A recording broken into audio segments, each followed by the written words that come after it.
people, welcome back. I'm Nat at Mud Magic. Thank you for joining me again for another Freddie Mercury kiln unload. Yes, Tracy's not with us today. It's been a long time since she hasn't made a kiln unload, but she's gone away for a few days, so she couldn't, she's going to be with people and she couldn't really do it. So I had to get it done because I've had such successful markets lately that I had nearly sold out of everything. So I've got 5 more markets before Christmas. 5! It's going to be crazy, but I've got January off, thank goodness. So I have to get these kilns through because I have to put more on. She's coming up Friday for our hand building class, so she will be back then. So she'll be here for the next one. Hopefully I'm going to try and get one on and finished and cool by then. I've got my gloves. It's very hot for the same reason. I need to get the kiln back on. So first things first, I have a community announcement. Do not refire soft red.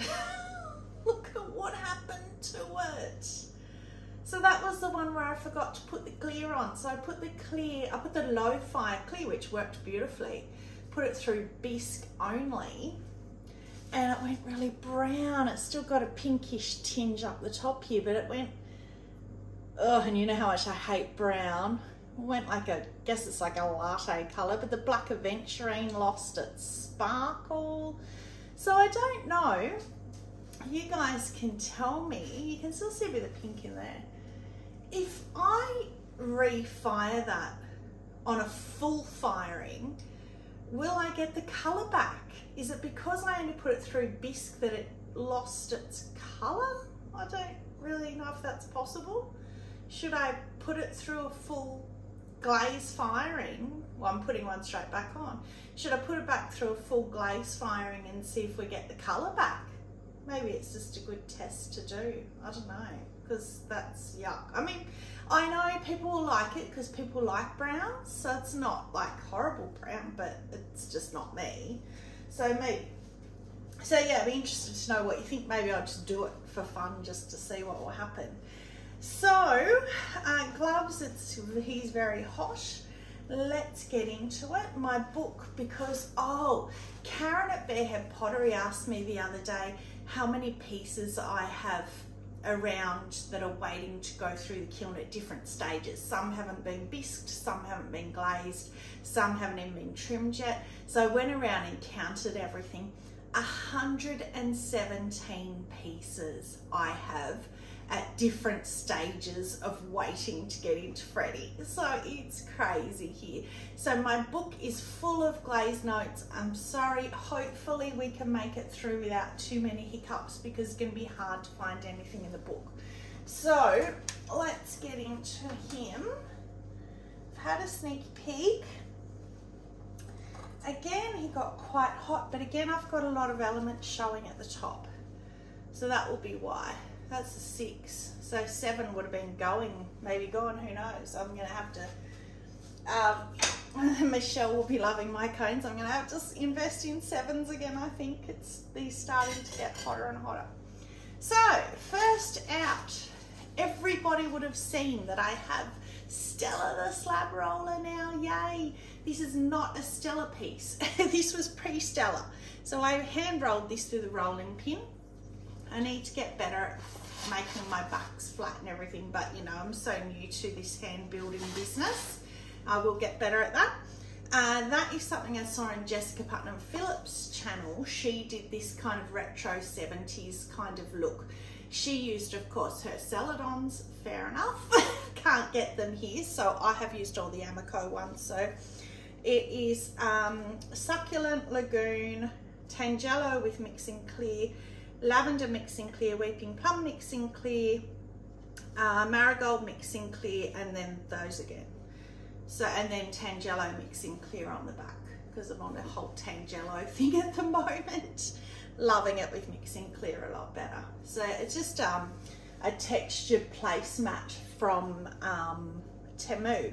But the reason I did the stripes, I had wanted to do it anyway, but the reason it came into my head was this, this wasn't a placemat, sorry, this was a rolling pin. But when it turned up from Temu, it was really little. So it only did sort of this much, so I had to do 2. And so here, between this yellow and green, there's a line of where they met. So as soon as I saw that line, I thought, oh, I'm going to have to try and hide it. And I think that worked perfectly. You don't even notice it. But if I had done one colour, you really would have noticed it. So I'm happy with that. This is really interesting. There's a planter down, a bee planter that is going to go in. That is why that's there. My mum got me to do bee planters, you would have seen on the last unload. Anyway, they sold out at my market, so I was so popular. So I've made more. I've also made some mugs that are going to come through that are bee mugs, and some more bee canisters. One might be in here actually, for canisters. So these are my first attempt at spoon rests. They look a bit little. I'll have to put a spoon. I suppose they're okay. You only got to fit the spoon head on them. But I wanted to test some more of some more Laguna glazes I found that Trace bought and has never used, and I'm really loving them. So this one is called Turbulent Indigo, and you can see, so it's Laguna. You can see it's got some real interest. It's kind of like the Amaco phase glazes, how they have those kind of textures showing on them. I don't know if you can see it with the light, all these like dots. That's just one glaze. Really, really loving them. And I did that, the Nebula blue one, which I have done one of these, but it's not in this kiln, so we will see that by itself when I fire it, because again I wanted to show Trace. So that's the same. That is oh, maybe that must be the Turbulent Indigo. So that must be the Stormy Blue Grey. So that must be the Stormy Blue Grey, and that must be the Turbulent Indigo. And it's got a little bit of a fleck. Looks very much like the Phases Night Rain one. Got a tiny bit of a interest in it. I like a glaze that's not just flat, that's got a bit of interest to it. I actually like, I just noticed as I put that down, I don't know if you can see the way that it's broken on the swirl. It goes like a lighter blue on the texture. That's really pretty. To play with that some more, so that is that shelf done. Oh.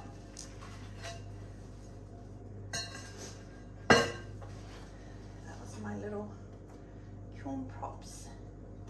So I meant to bring out this mat. I got I saw this is a placemat from Temu, and as soon as I saw it on Temu, I thought, oh, I could do a little dip bowl with the middle bit and the chip platter with the whole thing. So this is a chip platter part. The dip part is further down. So that is Weeping Plum Mixing Clear, which I wish now I had just done full Weeping Plum. That's a bit light. Could be because it's still warm. It's almost looks white still. It's a shame. Oh, it's okay, it's still pretty. So what I did for the middle one, just because you won't be able to tell because I bowled it, I rolled this was on Stella, so nice and thin and light. I did this, cut it out with a knife while the placemat was still on there, and then just put newspaper on to raise that up a little bit. And then I did it again, and I just cut this middle bit out but followed the hearts again and made that into the little dip bowl part. So yeah, I really like that. So I was thinking I might keep that for myself. But that might be a bit too white for me now, especially for what I did with the dip part. Oh, wait till you see what colour I did that. So these are interesting. So I got, you might have seen Ellen, sorry Ellen, I don't know how to say it, Ellen's Atlas or something. I looked it up and it means studio because I was interested to know what it meant. She's from Holland, so she has beautiful accent. Anyway, she and I have just started using the speckled stroke and coats. So I got a mixed box of them, And I decided, it's a bit hard with my gloves, decided to try them all. So every single one of these is the speckled, but what's interesting is the outside, I tossed up on whether to put clear or not on this white border rim around the outside, and I didn't. I left it raw. I can't feel it yet. It feels a bit, I think it's going to be a bit raw clay, but actually I quite like that look because it makes the magnet, the little creatures, stand out more. So just because they're the speckles, I'll show you a few of them. So I really love that, the speckled stroking coats. Did I say that? Stroking coats. So they don't need a clear over them. That's why I didn't clear around the white part. They are a glaze within themselves. So I did 3 coats because I wanted them to be glossy. Look at that. All of them, every single one in here is a speckled. So some might have missed some speckle dots. Like that one's not very speckly. I think that's pinker dot. So that, you know, because they're so little, if you don't happen to get the speckle on your, there's the half of the tail of the fishy. I think that was when the kiln prop fell. I think it broke his tail off. But yeah, because they're so little, you're not always going to get the speckles, unless you happen to have it on your brush on that coat. Oh, that's dropped another one. Look at the little bunny. That's the cotton speckled cotton tail. It's a pretty one too.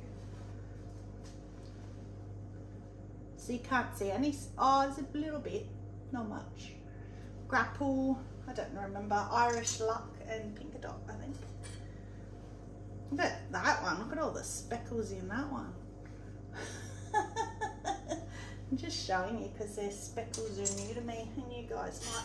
This was more just a test to see if I liked them. Some of them creatures like him look like he's got the measles. They're cute. Nice and thin because again this was using Stella, so that I rolled them out even thinner than my slab normally because I wanted them to be really light for magnets so they don't slide off the fridge. And this little guy is the last one, little turtle. So I'm really happy with how they turned out. They feel and they look really glossy. Which is great because then you don't have to put a clear over. Let's put them in my big rainbow bowl that I just got out.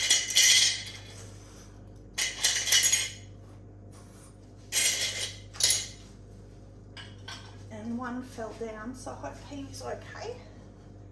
Next shelf. Oh.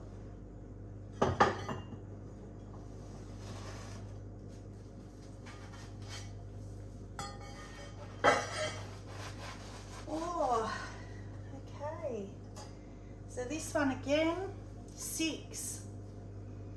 So yeah, gonna have to get some 7s again, I think. I have heard the more that you fire your kiln, the hotter it gets. Oh, that other one fell all the way to the bottom. So, well, let's get them out of the way before I smash anything. So, we don't have any lids on here, but I have a couple of canisters. But so this one's interesting. So this is what happened was you saw all those marble Bruce's big bash, whatever I'm calling them, mugs, beer steins that came out, and so this was all the marble clay I had left over because I always keep a little bit to pull the handles, and then this was all the marble clay left over from the handles. So I mushed them all together and I just made a little vase, just whatever came out. You've lost the brown, but again, it could be because it's still a bit hot. As it cools, maybe it'll come through, but I love that though. White, black and blue at the moment. And then Mum's, oh, there's more of these little guys. But remember Mum asked me to do those planters, the bee planters for her friend. Or one, but I made 3 and sold the other 2. Well, I did more. This time I decided to put a bee on the rim. I think he's really cute. Be interested to see what Mum thinks. I don't think she'll like him. She's more of a minimalist. She's more like Trace. I like him, but I only did him on one because I thought it'd be really interesting to see which one sells first. I'll have both of them at the markets, the one with or without the bee. So that is with that. Oh yeah, it fits. So the only thing with these is they are a bit rocky because I put a swirl so that the water will drain into the tray, but it means they rock a little bit. So yeah, not too bad. Okay, and then I have, the rest are all canisters, which is a shame because the lids are further down. So this one is again Weeping Plum Mixing Clear, which is again almost clear. You can see a pink tinge, or I can, I hope you can. And I just put that transfer on, and I was going to paint it in colours, and Trace said, I'll just put a Celadon over. And I'm glad I did because I love it. Put it up there and see if it comes pinker as it cools. Be interesting to see if that and the tray behind it are the same glaze. And so then I did, that's not a planter, that is a canister. So I did 2 honey pot canisters because they sold out as well. They were so popular. So every market in Australia, there's always somebody selling honey. So I think honey is just really popular here. Look at that guy. That's the Irish luck one. He's cute. There's a little snail. Whoop. Sorry, it's really hard with gloves. I think they're really eye-catching, they're really effective. I have the stroke and coats that are not speckled as well. Oh, that's a perfect colour. Not speckled as well, so I can mix and match, but I wanted to use all the speckles with these just so I knew. Look at that one. That's great for a whale because it looks like almost like that Celadon Bloom glaze. So I'm sorry I'm not telling you the names of them because I don't know most of them. I think I had My Blue Heaven and Blue Isle. There was 3 blue ones. I don't remember what the other one was.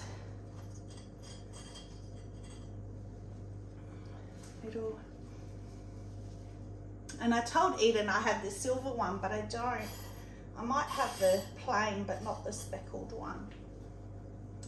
Which is a shame because I needed it. I need a brown and a grey. I don't have a brown or a grey for things like koalas and bears. I mean, my bear, he would have been brown if I had a brown, but I didn't have one, so he ended up yellow. And this one, which I can't pick up.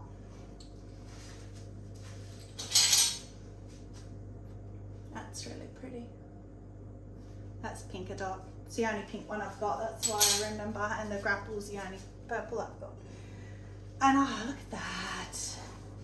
So I did this canister. I'll be able to show you when I get the lid out. When I did the lid, I put a rose on it as the handle, but it came off after bisque. When I was sanding it, it came off. So I tried to fix it. So it'll be interesting to see. I didn't reattach it. I just tried to put another transfer on and just kind of hide the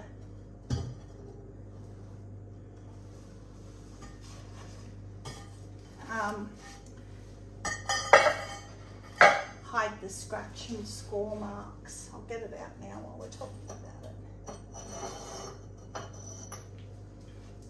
So I put another transfer here. So there was a rose there and it fell off. So I just sanded it heaps and put it, oh, there's a little crack there from all that work I did on it. It's got a crack, that's a shame.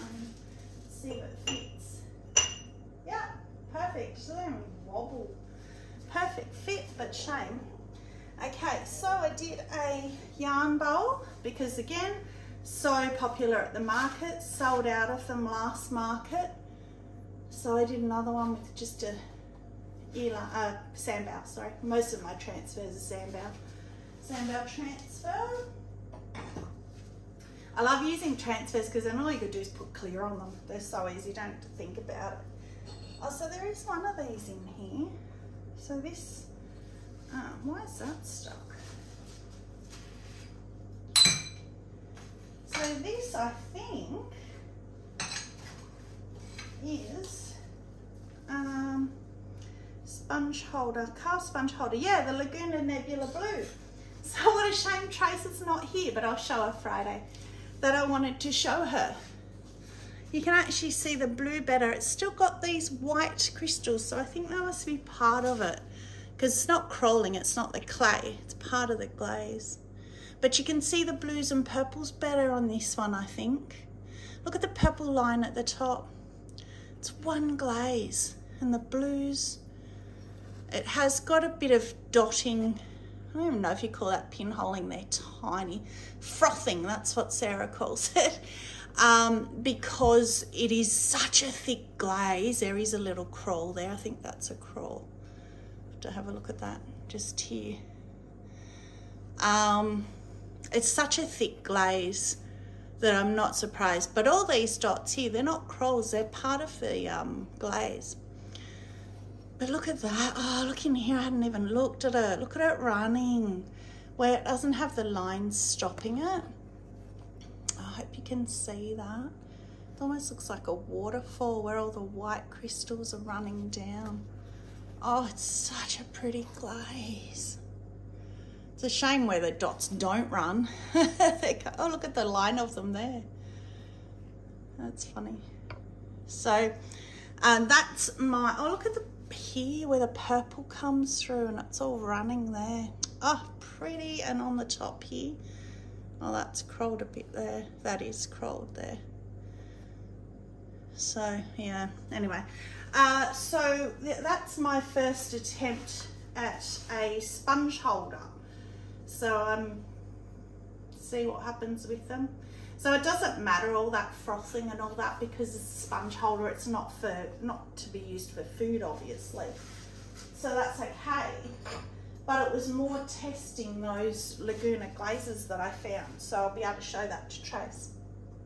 So, little bead canister lids. Ah, that one's got a crack too. I played too much with the lids. It's a shame. One of these is already sold, so it'll have to be that one because it doesn't have the crack. And they got the little bees underneath that I yellowed one, but I forgot to yellow the other. So they go, hopefully, yep, fits perfectly, apart from the little crack. And the bigger one, oh, the lid fits. That will be probably the one that, no, it doesn't. It kind of fits. I think it warped a bit because it's kind of dropped down in the middle. So I'll have to use that grinding paste. It's so good. Can't get it off now. Play around with that. Anyway, this, okay, so this lid, oh look, that has come a little bit more pink, or is it just my imagination? I'm just being hopeful. We've been plum mixing clear, but this is the lid. So I think I'm going to keep this if the lid, lid's not going to fit either. Oh, that doesn't fit at all. Well, that's a shame. That was fitting really well. And all I put on it was clear. Maybe it warped. No, it hasn't warped. Again, I'll have to have a play with it because that was fitting really nicely. Maybe I'll sand it down or something after bisque. But anyway, so lavender mixing clear, weeping plum mixing clear. Oh, that's such a shame. I was starting to get really good at them. I suppose you've got to have some fails. But I might try with my grind. I don't think the grinding paste will do that. It's too much. But I'll get that maybe on my sanding disc or something. I don't know how I'd get in there. I don't know. I'll have a play because I really love that canister. So I will try my best to fix that.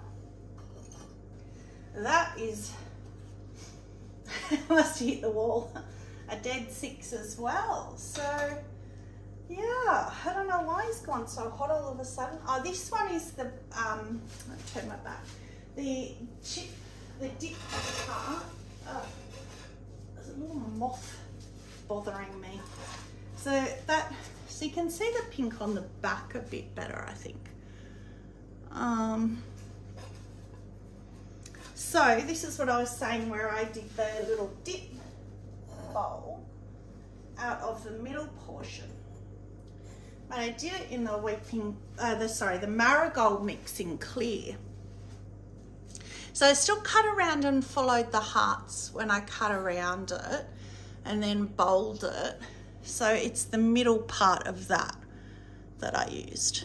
So then I thought that will sit on there and be like a little chip and dip. And I thought, well, yellow, it's kind of like the middle of a flower. I thought that was going to be more pink. But that's really sweet. I really like that. Yeah, so I'm really happy with that. Well, happy with that one anyway. And then there is just a whole heap more magnets, which are all the same colour. The one that dropped down, let's see if I can get it, because I really like that one. Trace will like that one because his body's white, but it's the speckled cottontail, so he's still got a little speckles in him even though he's white. I think he's really cute. So there we go. So that's it. I miss you, Trace. My hippo went off the edge. And I think, whoops. I'm just curious to see. I think he warped a little bit because he fell off the edge. Again, I didn't have a grey, so he ended up purple. So I need a grey and a brown. I'll have to have a look at what's available. So yeah, I'll get all them out later. So that's it. So kiln favourite, probably, I don't have a massive standout favourite, but I guess probably the, I won't lift it up again, but the chip and dip, because that was from Stella. That was probably one of the first things that I rolled on her. So I rolled the slab, put the placemat on and rolled it through.